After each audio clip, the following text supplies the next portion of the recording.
ଏହି ପବିତ୍ର ବାହୁଡ଼ା ଦଶମୀ ଉପଲକ୍ଷେ ମହାପ୍ରଭୁ ଶ୍ରୀ ଜଗନ୍ନାଥ ଭାଇ ଭଉଣୀଙ୍କୁ ସଙ୍ଗରେ ଧରି ରତ୍ନସିଂହାସନ ବିଜେ କରୁଛନ୍ତି।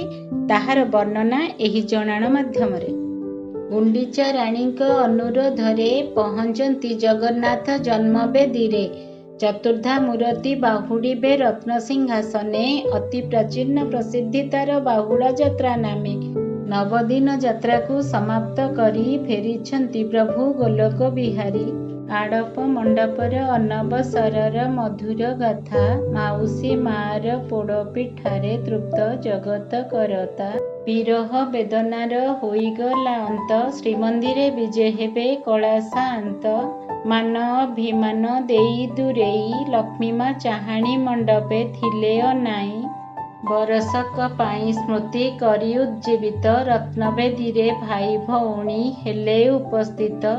ସଫଳ କରିଲେ ଭକ୍ତ ଶୂନ୍ୟ ଯାତରା। ଗଜପତିଙ୍କ ଉକ୍ତିରେ ସ୍ୱର୍ଣ୍ଣାକ୍ଷରେ ଲିପିବଦ୍ଧ ହେଲା।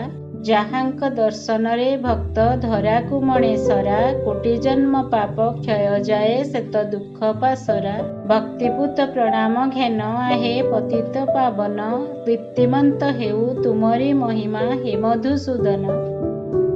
ଭାବଭକ୍ତି ଭରା ରଚନାଟି ଭଲ ଲାଗିଲେ ଲାଇକ୍, ସେୟାର ଓ ସବସ୍କ୍ରାଇବ୍ ନିଶ୍ଚୟ କରିବେ।